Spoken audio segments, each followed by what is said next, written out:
I'm here today to talk about the importance of investing in our state's child care system, including child tax credits.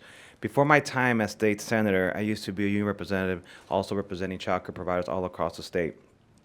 I know how high the cost of child care is and how we need to make these services more accessible to working parents, but also how current providers can barely make ends meet.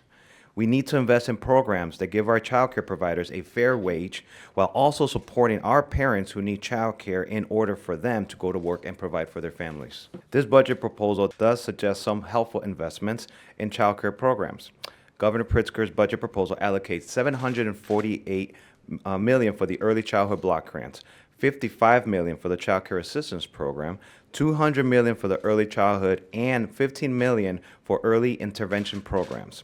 It also proposes $4.4 billion investments in the Illinois Department of Early Childhood. All of these promising investments, but we do need more for the people of Illinois. Notably, the budget proposal does not include an increase in investments in the Child Care Tax Credit Program. Expanding this program would help so many more families afford basic essentials like diapers, baby food, childcare, and more. Our working families are struggling to put food at the table. With SNAP benefits changing, we need to give Illinoisans all the help we can in order for them to make ends meet. I plan to advocate for an increased investments in our child care tax credit and wages for our workers. We often say that a budget is a moral document. For our communities, though, it is a test of our values. It tells our communities whether they will be protected or abandoned when times get hard. Right now, our communities are facing real and intentional harm at the hands of the federal government. Under H.R. 1, millions of Illinoisans are at risk. More than 3 million people in our state rely on Medicaid for health care, and nearly 2 million rely on the Supplemental Nutrition Assistance Program known as SNAP to put food on the table. These are not abstract numbers. These are working families, our seniors, our children, and people with disabilities. H.R. 1 creates instability by design, and it targets the very same people every time: immigrants, seniors, working families. Illinois must choose a different path. Healthcare is a human right, and it is our responsibility to make that real in our budget. Latinos are not on the margins of this state. We are central to it. There are more than 2.3 million Latinos living in Illinois. We are over 1 million workers across healthcare, construction, service, manufacturing, and care work. We contribute billions in taxes and generate more than $100 billion in GDP for this state. And yet, our communities are still the most likely to delay their healthcare, to rely on emergency rooms, or to go without treatment because of the cost or immigration status or fear of leaving their home. That is why protecting healthcare investments matter. Since 2020, health benefits for immigrant seniors has been a lifeline. And I want to be clear that this program is protected in the governor's proposed budget, but this moment calls for more than simply holding the line. At a time of federal instability, Illinois must double down on protecting healthcare access and expand investments in the program that serve people when no one else will. HBIS shows what is possible when we choose dignity over fear.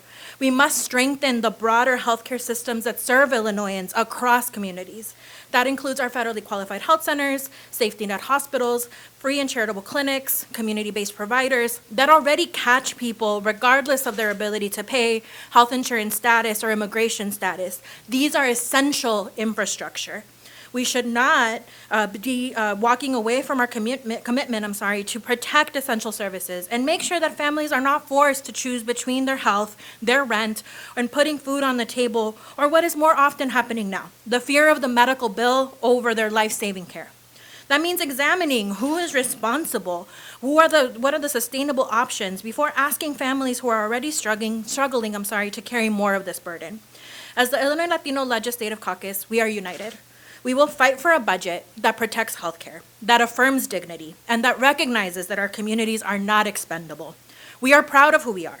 We come from some of the best that Illinois has to offer. Let me say that again. We are some of the best that Illinois has to offer. We know our roots, we're proud of our contributions, and we will continue to fight for an Illinois that treats healthcare as what it is, a human right. I am here along with my colleagues of the Illinois Legislative Latino Caucus to remind us all that budgets are moral documents and the numbers on pages tell stories. And our commitment to our communities stands firm today more than ever, because what we understand is that the federal government is currently forgetting the fact that it is our tax dollars that they are choosing to take and put into billions of dollars to fund these masked monsters to come onto our streets. Billions of dollars in tax vacations from corporations and billionaires. And what does that mean for the state of Illinois? It means we have some options. Either we choose to accept it or we choose to be the adults in the room.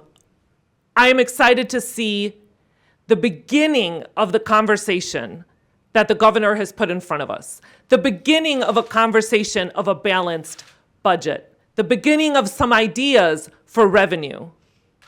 We will be going back to our districts and listening closely to the people doing the work on the ground every single day and hear from them about the needs for expansion in childcare, for expansion in healthcare and mental health services, for their dream of a state of Illinois where we're not thinking of austerity, but what is possible for our state. We, as the Illinois Legislative Latino Caucus, stand with our community to continue to fight for what is earned and deserved for the people of the state of Illinois. Thanks for watching this video. Please like and subscribe to keep up to date with news from the caucus. For more information on what the senator is working on, please follow them on social media using the links in the description below.